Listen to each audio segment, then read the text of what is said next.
Hey YouTube, I'm back. It's a very blustery day outside, so hopefully I don't lose power. It should be fine because my phone is fully charged. It's just, oh no, everything should be fine actually. Let's get the Audacity going here and get this show started. What does that look like? It's not. Hello, hello. This needs to be closer. Closer. Is that better? Is that better? Yeah, I need to be really close to this mic for this to work. Okay, now I'm gonna start that over. I'm gonna start that over because I don't like having a bunch of stuff to have to delete out. Okay.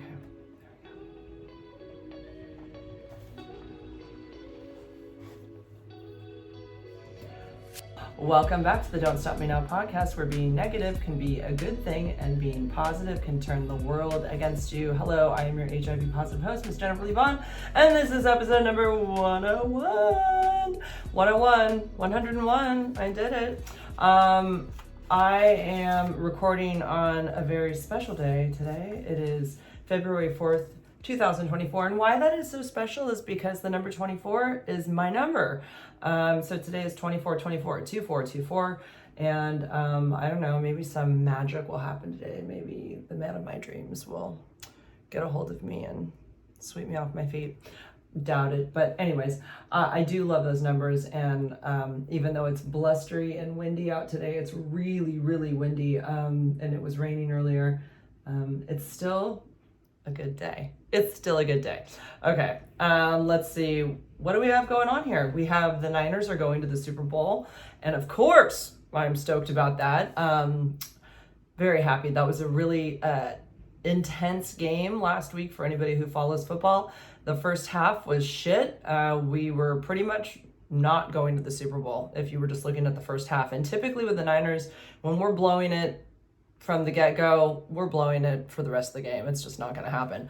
We came back. We had an amazing comeback, which of course makes me wonder if the NFL is scripted because it was just too perfect. It was so amazing. So yeah, we were all crapping our pants. It was an amazing comeback. I think they got 3 touchdowns to close the deficit, or the to bring the scores the same. And yeah, close the deficit. That's right. And then we won just by a small, like I think it was 3 points, 3 or 4, something like that. But we're going, and the Lions aren't. So sorry, Eminem, we won, you didn't. And also the Chiefs are going. I mean, hello, is this not my dream come true? Taylor Swift will be at the stadium in Las Vegas with her beau, and her team will be playing against my team. Like, it's unreal. There's going to be a lot of red. Both teams are very red. And I mean, it couldn't have played out any better. These are my 2 favorite teams. Of course, I want the Niners to win, but I am so excited that we are not done watching Taylor and Travis. Like, I cannot wait for more of them. Show as much as you want, NFL. I love all of it, and I'm sorry about the guys who can't handle it. What was I listening to? Casey Lytle. He's a guy that I follow who's a psychologist, or he's like, he knows a lot about true crime. Casey Lytle, Lytle, Casey, Casey. I found him on TikTok. And anyways, he's on my Instagram also. He follows me. Super interesting man, and very intelligent. And he talked about the fact that these men, these Brads, Chads, and Dads who are whining about Taylor being shown too much on the NFL doesn't give a shit about them. We don't need them because Taylor has brought such an amazingly huge audience to the NFL that never truly existed, and the numbers that they do now, and that's women. So she has brought a brand new demographic, and the NFL should be paying her for what she has done for their organization. So yeah, it's pretty exciting, and I love watching all of it. And I think it's really funny, all these whiners that are tired of seeing, Taylor Swift. I mean, it's so silly. Like, they don't show her that much. I mean, they show her a little bit when Travis does something or the Chiefs have a touchdown. And I mean, how wholesome and like, I was going to say wholeheartedly. It's so wholesome. Like, the love between them, watching her run down on the field, or she like embraced him on the field. She's in her red. They're kissing, the cameras all around. why would anybody be mad about that? Like, this is beautiful. I love it. It's so sweet. And yeah, I have nothing bad to say about it. I just don't get people who are having an issue with it. They must just be unhappy people in general. I just don't get it. Okay. I mean, even men are like agreeing this is really nice to see. I mean, there's plenty of like famous people that are chiming in about it and saying, you know, other people need to just, you know, chill out over it. It's just, it's not worth complaining about. My God, she is one of the most well-known women in the world right now, and she's an incredible role model for young girls. And yeah, I mean, I don't see any of it being bad, none of it. So yay Taylor, yay Niners, yay Chiefs. This is going to be a very exciting Sunday coming up. I can't wait.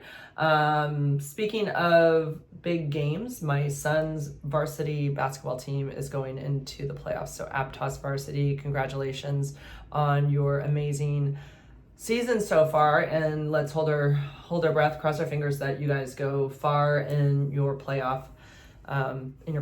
So that should be exciting watching that. Let's see. My hair is straight. I decided, my daughter's like, you should straighten it. And so I used the flat iron, and guess what people say? They say I look younger.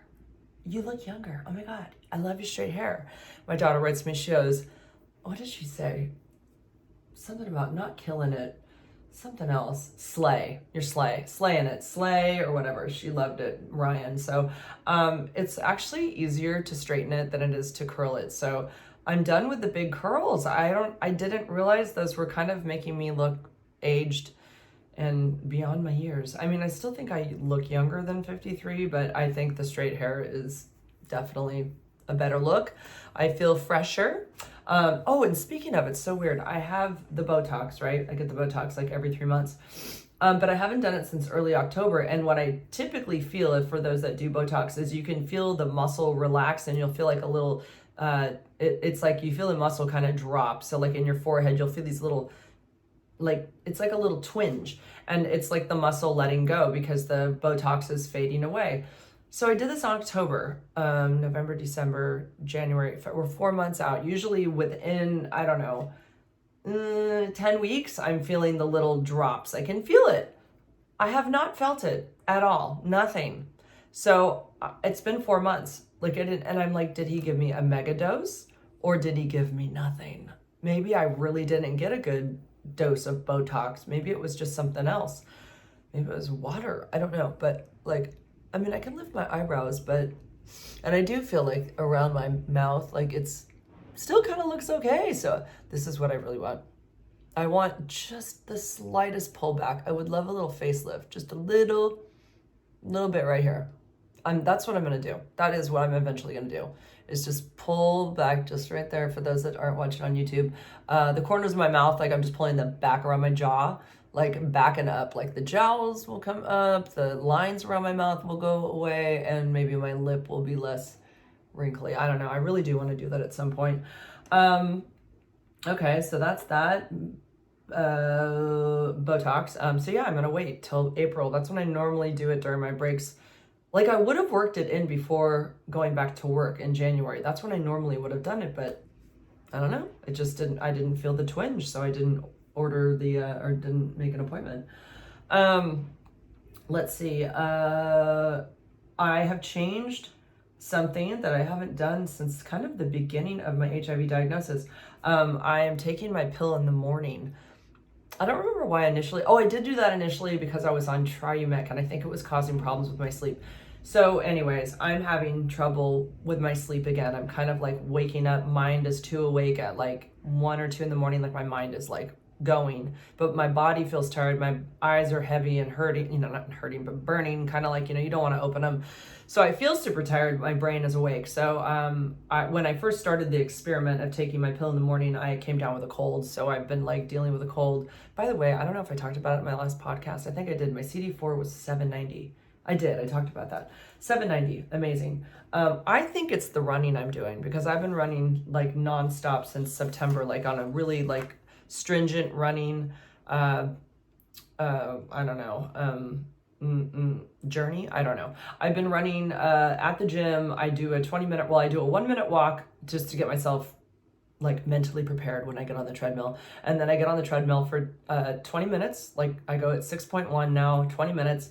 And then I walk for 3 minutes and I just burn 300 calories. The run, honestly, I usually do it on an empty stomach. I usually drink coffee. So by the time I go, I don't know, the caffeine has kicked in because I feel like if I do it like around, and I haven't had breakfast, I don't really like drink my breakfast, I have coffee. I don't really eat in the morning, but if I go and the caffeine is like, I can feel it, you know, the caffeine's going, I can run and I feel amazing. I feel like a machine. And I don't feel breathless or even tired much until like minute 19.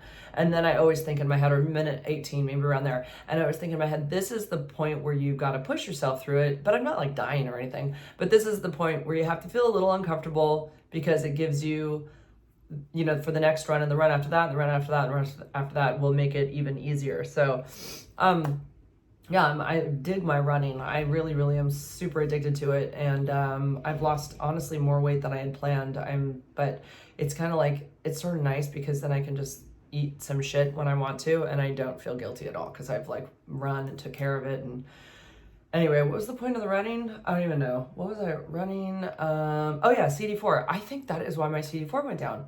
I really do. I mean, we'll see, but no, my CD4 went up. Sorry. CD4 is good. We want that high. Yeah, I think that might be it. We'll see what happens on the next go around with when I see my doctor in April, early April. So, yeah, I decided to take my pill in the morning instead of at night because I'm having some insomnia. So, and then I got the cold, and so the cold really messed me up during the night. I couldn't sleep because I was like breathing out of my mouth, and my throat was burning and all dry, and I was like choking on my dry throat all night. So, the cold is still a little bit there, but I'm sleeping good now. So I'm thinking it was the pill. And again, this pill, like most people tell me, feels like taking a vitamin because we don't feel anything from it. Same here. No side effects. And it's kind of like fun not fun, but I mean, it was like it's sort of like an experiment to take it in the morning on an empty stomach and see how it affects me. Do I feel anything from it? Nothing. Because, you know, I normally take it at like 9 o'clock at night, and you can imagine 9 o'clock at night, of course, there's probably something in my stomach, and then I go to bed or whatever. So maybe if there was a side effect, I wouldn't ever know. But I definitely feel nothing from it, which is amazing.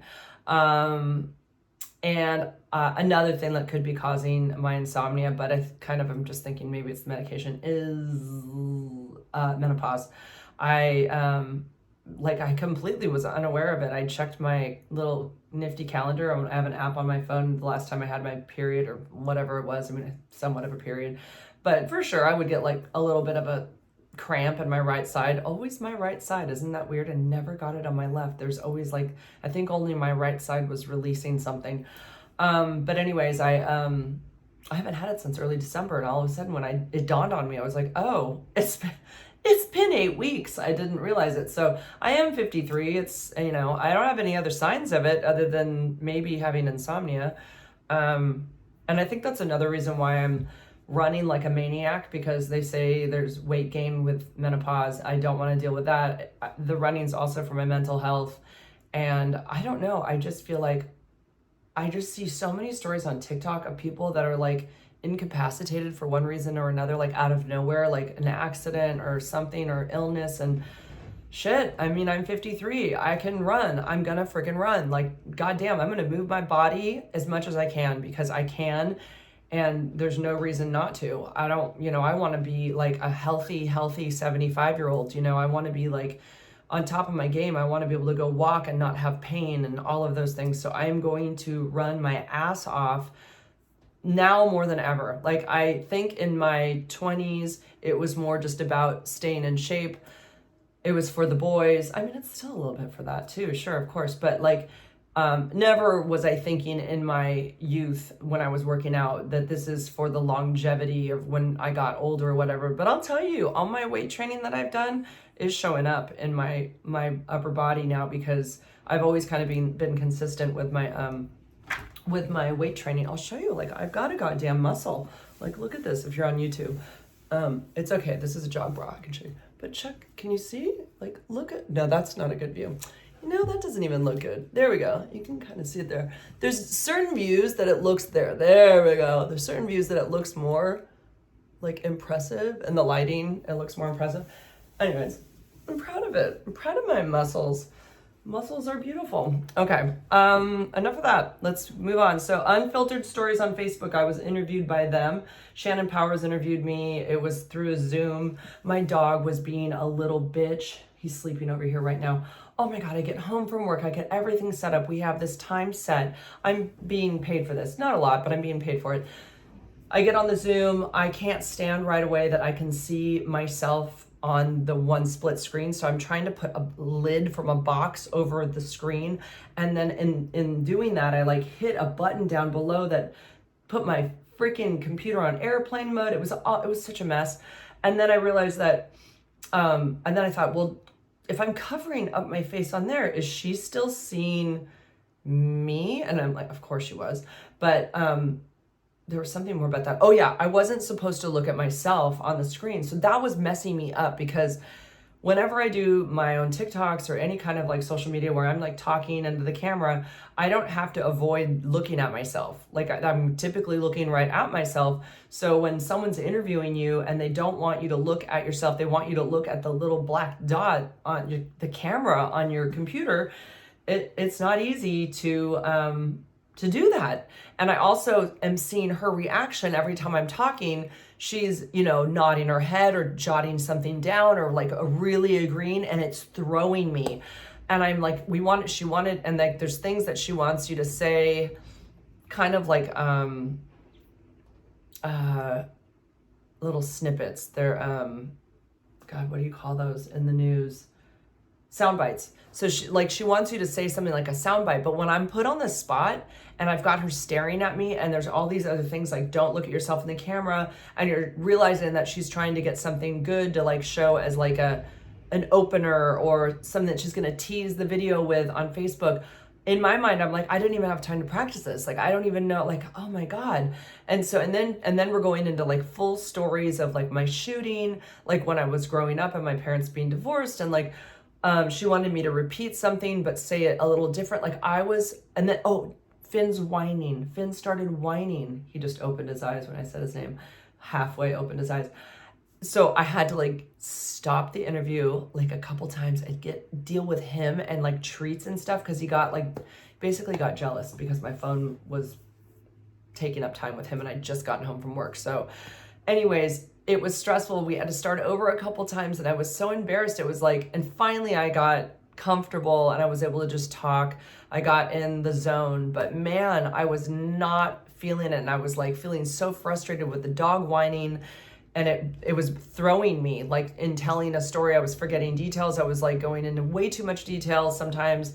And then I was like going off on a tangent, and I'm thinking in my head, like, this is supposed to be like more precise. And I'm thinking, should I start over? And of course, if I'm doing it myself, I can start over whenever I want. I can trash the whole thing, but she's recording this, so there's no stopping it. So it's so different when someone else interviews you and wants you to go on and on about a story. It's like, it's so different. So anyways, look for that. I don't know. It'll be out at some point. Unfiltered Stories on Facebook.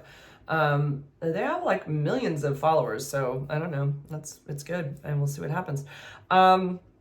I have another survey that I would like for you guys to participate in. It's through ADAP, the AIDS Drug Assistance Advocacy Association that I'm a part of. And it's for people who are not HIV positive that live in the United States. That's the only criteria. So if you go into my links here on Facebook, on YouTube or on Apple or Spotify, it will be there. I promise you. If you go in there, I will have the link for the survey. It's a simple, fast survey. They just want to know what you know about the injectables. That's all. You don't even have to provide a name or anything. They just want to know what you know about the HIV injectables. And if you follow me, you probably know a little something. Do you have to know anything about them? No, that's what they want to know. So it would mean a lot to me. I know I did it on Instagram just one day, and I had like at least 20 people write to me and say, done. I was like, so touched that people would do that for me and take the time to fill out a survey. So if you feel that you could do that for me, that would be amazing. Again, this is the group that sent me to Louisiana. And they've recently just asked me to be an ambassador for the 340B patient program, meaning that I will be speaking. They're going to pay me for this. They're going to train me on it. I will be talking about this more. It's, again, money that's Therefore, it's not just people with HIV. It's basically people who have no insurance or have like high medical bills and they don't have the money to pay them. So this money is there. It's basically courtesy care. But the problem is that a lot of covered entities that have this money, they're not giving it to the patients. They're putting it in their pockets. The executives are taking this money and it's not going to the people who need it the most. And so I'm going to be trained more on the program on like speaking about it and sharing this information with my people, because this is really important information that everybody should know. Because unfortunately, in the United States, I mean, really everywhere in the world, we have to advocate for ourselves. We have to ask questions. We have to like do the work. And like right now, and yeah, like shit, I'm dealing with a lady right now who makes too much for ADAP, and I'm not sure, she doesn't have health insurance, but like even with the money that she takes Bigtar, she's like literally wanted to kill herself. She like wrote to me, she's so upset. She's like this beautiful, like maybe 30 something year old, very well educated. She works in the medical field. She's terrified that anyone will ever see her diagnosis. You know, she got it from a dude that she was dating, you know the whole story of what he was probably up to. Anyways, so this plagues her life. Now she's like, it's nothing more than a vitamin to me. She says, I take this pill, but it's what everybody would think about it. If people that I work with find out, I feel like it will like, she'll say something happens, I'm skiing and I hurt my leg, like, and they have to do like a, an x-ray or something, like they're going to go into my records. They're going to see this. Like it's freaking her out. But the problem is that I don't know. I don't think she has health insurance. I'm not sure about all that. I'm like, I forgot to ask her that part. But bottom line is her social worker has looked into it.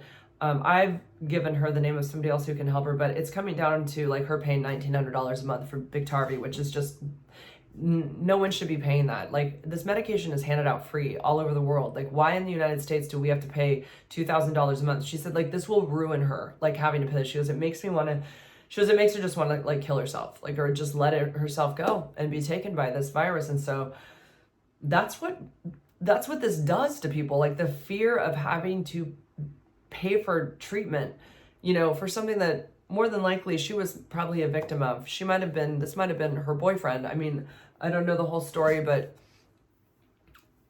it's just, this diagnosis blows in so many ways. And it's not the physical part of it. It's just the stress of things like this that shouldn't have to be there. But, they are, unfortunately. Okay, I'm going to do my boy update really quick, and then I'm going to just talk about this article about Neil Overfelt, about a man at El Dorado County Jail, which is in Sacramento, up near that way, who lost his life due to not getting the treatment that he deserved while in prison. He died of AIDS because they did not get the medication to him. But before that, boy update. So the man that I had not told, and by the way, I had a lot of messages about that. I'm not going to get into it. People really feel one way or the other about it. And, I mean, I can get mad about it or not. It's my, I put my private life out there and somewhat, I don't say anybody's names or anything, but so, I mean, I guess I have to just take whatever people say, but people can be really judgmental. It's crazy. Anyway, of course, again, did I hurt him in any way? No. Someone said, I'm lucky that he didn't try to hurt me. Like, he could have tried to kill me. Like, it's insane that people, like, really think, like, that is how someone should react. Like, or that's, like, a possibility. This should just not even be. But anyways, no, he, and this is the man that I had hung out with several times during the last year, and, we didn't use anything. But everybody put that on me too. Like, you're a grown woman, why didn't you make him use something? I don't know, because we didn't for so many times. Like, I don't know, we just didn't.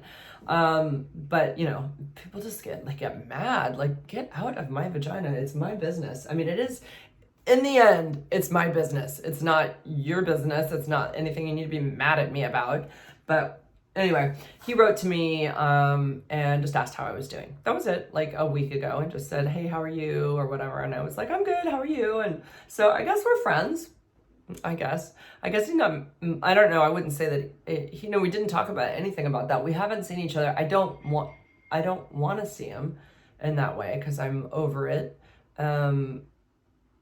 I don't think I'm at all into him anyway, so it wouldn't really matter. But I'm glad that we're friendly. Like, that's good. So maybe some of that, it was more, I mean, it's obvious he hasn't asked me to hang out. So that part is obvious to me. Like, he can't handle being with me now that he knows that I have undetectable HIV, which is like, I literally test negative, but whatever. I guess he can't handle it. So I don't think he did much research. I mean, he said he's been really, really busy, but yeah, it just doesn't, I don't think, like, normally I think I would have seen him by now. But he didn't ghost me, which is what I thought. I thought he was going to be gone forever, or he really couldn't handle the truth or whatever. But no, I think he's okay. I think he's okay. Okay, my favorite, who I've talked about, since 2022. So I said goodbye to him in my last podcast. Well, a lot has happened since then. He wrote to me like 2 weeks after I had basically said, I didn't say goodbye, but I just assumed, like, from what I was saying to him, he kind of got that I was like, yeah, I know I just need to, like, just be gone, basically. And I really thought he understood that. And then he wrote to me like 2 weeks later and said that he just felt that he hadn't been a very good friend for someone who had been in my life in that way recently. And he said something like that, like, it's not cool of me to not be in more contact with you or whatever. And I was like, huh? Like, I was saying goodbye and crying and thinking I would never see him again. Anyway, we've hung out a couple times. We did not hook up. He's an emotional wreck right now over a breakup. So he just said he could really use the female energy or the female pheromones, I guess. So we hung out 2 different times at his house and watched movies, and we just did a lot of hugging. One night we kissed a little bit more than he felt okay about. He has hope that he'll be back with this girl that he's been with for the last year and a half. I don't know what's going to happen. It doesn't seem likely. I know I'm filling a void for him in a way, but I'm also a good friend to him. Like, I know, like, he knows I care about him a lot, and I respected his not wanting to be physical, and he wanted to, even though we had that one night, he just wants to be more like,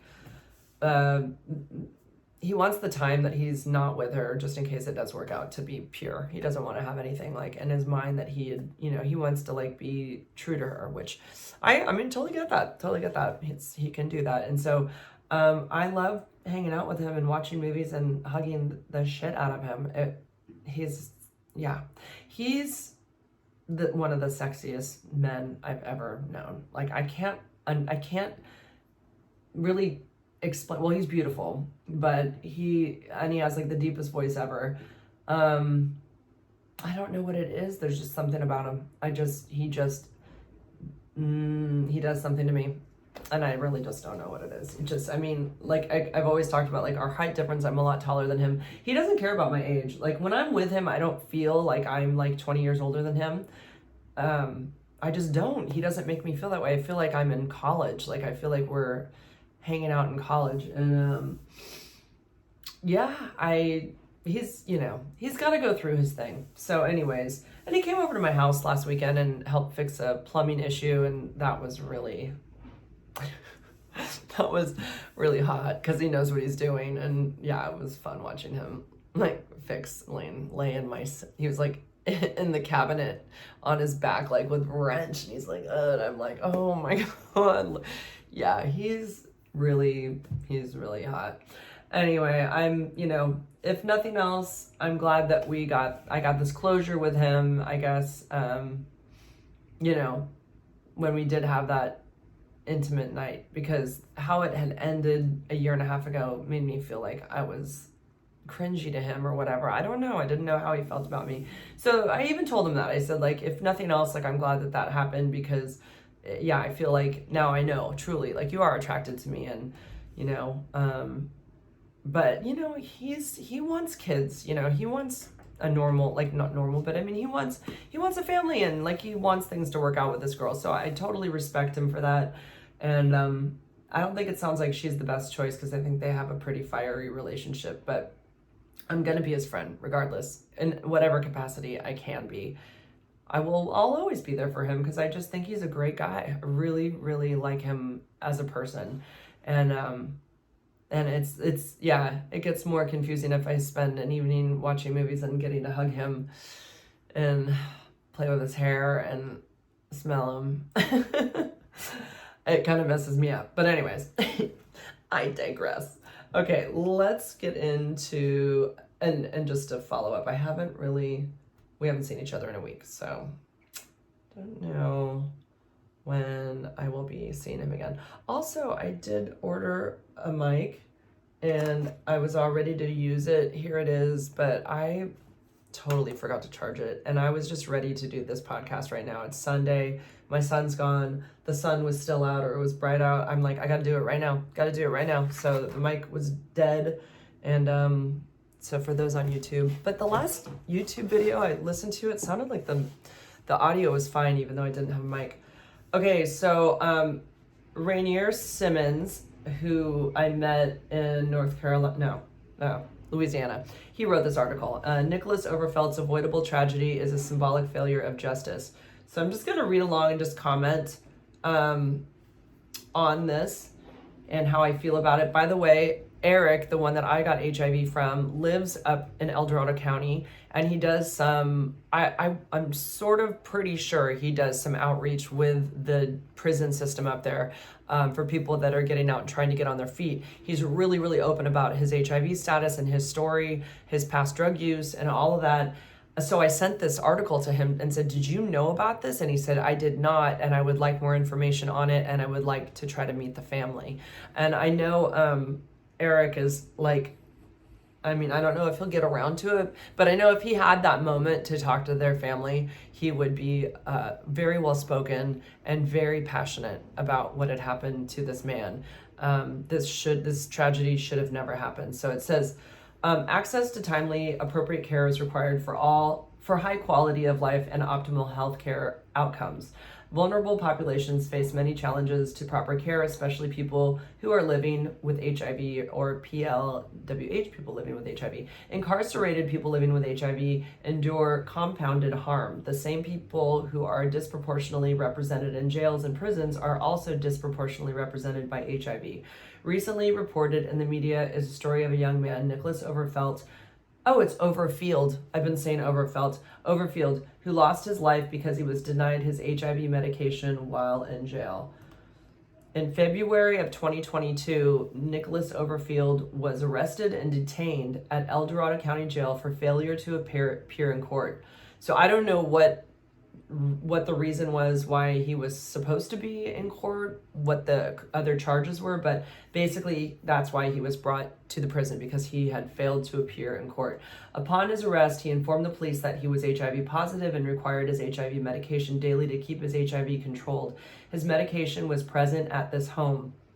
It says this home, but I think he meant his home. And his mother gave his medication to the police before they took him away. On April 22nd, 2022, so this is 2 months later, Nicholas's mother visited him and he was brought to her in a wheelchair because he was too weak to walk and was unable to speak. That is strange to me, just because it's only 8 weeks. Like, can we really go from undetectable, I mean, if he was taking his treatment as prescribed, to this in 2 months? I'm not totally understanding. But anyways, and other people have pointed that out as well. But anyways, that's what it says. The following day, his mother confronted a jail nurse demanding the medical care that he needed, and he subsequently ended up being rushed to the hospital that same night, requiring emergent care. After being hospitalized, he was placed into hospice care and died on June 21st, 2022. So February, March, April, May, June, 4 months later, he was dead in 4 months. Under the 8th Amendment of the U.S. Constitution, prisoners have a right to receive medical care, especially for serious medical issues, regardless of whether they are housed in a local state or federal jail or prison. Mendiza Moore O'Neill, Executive Director of the Center of HIV Law and Policy, explains, "It is a fundamental duty to provide the necessary health care to those under your care and control, and yet jails and prisons across the country find so many ways to circumvent or all around avoid that duty. It is well documented that many inmates in jails and prisons receive substandard medical care. About 19% of inmates haven't had a single health-related doctor visit since incarceration. The disjointed and weak infrastructure of incarceration health is especially life-threatening for people with chronic health conditions such as HIV. Incarcerated people living with HIV frequently have long delays in receiving medication, spotty administration of medication, or complete omission. We really should take it every 24 hours. So they're saying like spotty administration of medication. Someone isn't giving them their treatment like at the right time or even every day, or just the complete omission of it. This can result in drug resistance, of course, which can make a person even sicker. In the case of Nicolas Overfield, because he was denied his medication, he progressed to AIDS. His lack of proper care in jail also resulted in the failure of his body to fight off the encephalitis varicella zoster virus that he contracted while incarcerated, which also contributed to his physical decline. Okay, so that was part of it too. Nicolas Overfield's situation spotlights one of the contributing factors to poor prison healthcare, which is the outsourcing of prison healthcare to private contractors. Marcus J. Hopkins, who was at my meeting in Louisiana, founder and executive director of the Appalachian Learning Initiative, explains one of the biggest issues with carceral healthcare, I think that like means incarcerated healthcare provision is that most of it occurs behind a wall of secrecy. As with most services, healthcare provision has been contracted out to private companies such as Corizon or WellCare, who use trade secret laws, specifically the provisions that protect the negotiation of services and prices to shield the exact services they provide. Okay, so there's some corruption clearly going on there. This makes it hard to gather information since they are characteristically lax in their reporting of data. A deep diving Reuters study of over 500 jails revealed that from 2016 to 2018, jails relying on one of the 5 leading jail healthcare contractors had higher death rates than facilities where medical services are run by government agencies. So, we definitely are lacking in. Oh my gosh, there's like screaming out my window and the lights just flickered. Are we gonna lose power here? The whole, I can't get my thing to scroll down. Let's go, there we go. Okay. Often some facilities, especially those in smaller jurisdictions with tighter budgets, will hire private contractors for ease of managing health services and to save money. Unfortunately, the means by which some private contractors save money is by denying care, such as not sending inmates to hospitals when care is needed. The contracts these private providers have sometimes do not have proper standards, staffing requirements, and protocols stipulating protocols for health monitoring or hospitalizations. When inmates, especially those with chronic and mental health issues or conditions, do not receive care, it is not only dangerous for their well-being, but also the well-being of other inmates and staff. Inmates with documented mental health issues can be a danger to themselves and others when they are not effectively monitored and kept on their medications. I mean, what a shit show this is. Additionally, when inmates are not treated and screened for sexually transmitted diseases spread. Eventually, people in jails and prisons are released back into society. This is a danger to public health at large, releasing people with undocumented and uncontrolled diseases or ailments. The largest jail healthcare companies are WellPath Holdings, Inc., and NAPH Care. Corizon, Prime Care Medical, Inc., and Armor Correctional Health Services. WellPath is the company in charge of the jail where Nicolas Overfield was a pretrial detainee.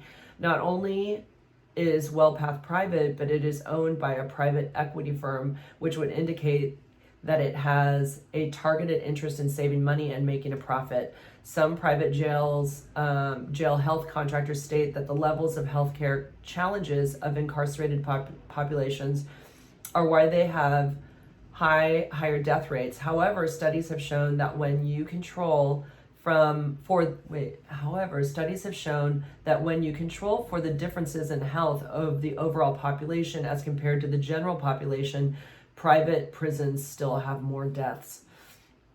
Yeah, private prisons versus government run. Okay. Nicolas Overfield's avoidable tragedy is a symbolic failure of justice.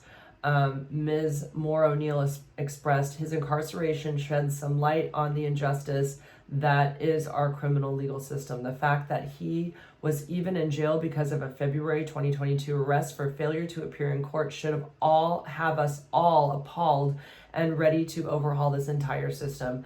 Many people like Nicolas Overfield sit in jails and suffer harm and neglect, sometimes fatally, before they even make it to trial. Failure to provide constitutionally adequate medical care is not only a legal issue, but a human rights issue.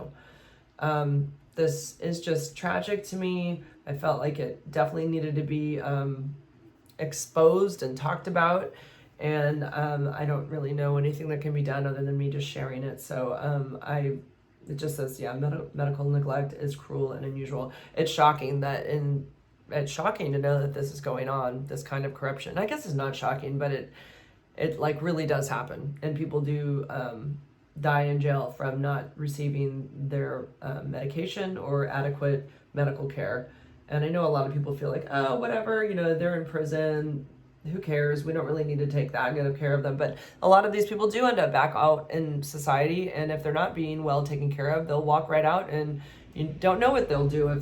I know a man that was released from prison in San Francisco. There was some little catch. I can't remember exactly what it was, but he actually shouldn't have been released. He got on a bus.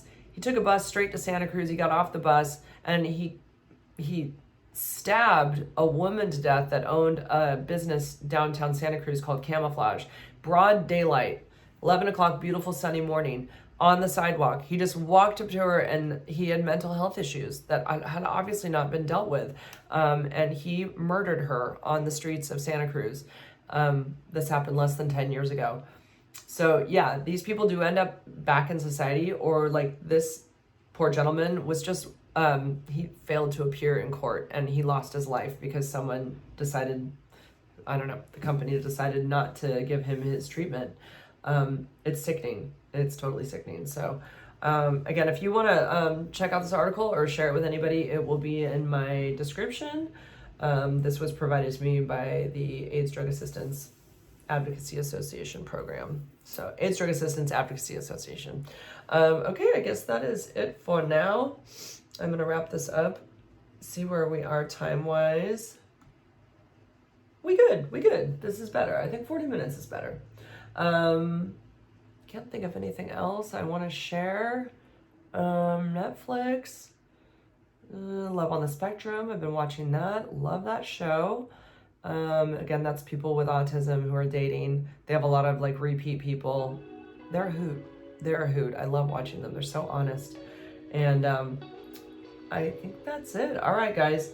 I'm gonna wrap this up before the power goes out and it's dark in my room. All right, have a good week, and I love you guys, and yeah, stay safe out there. Okay, bye-bye now. Bye, YouTube. Thanks for watching.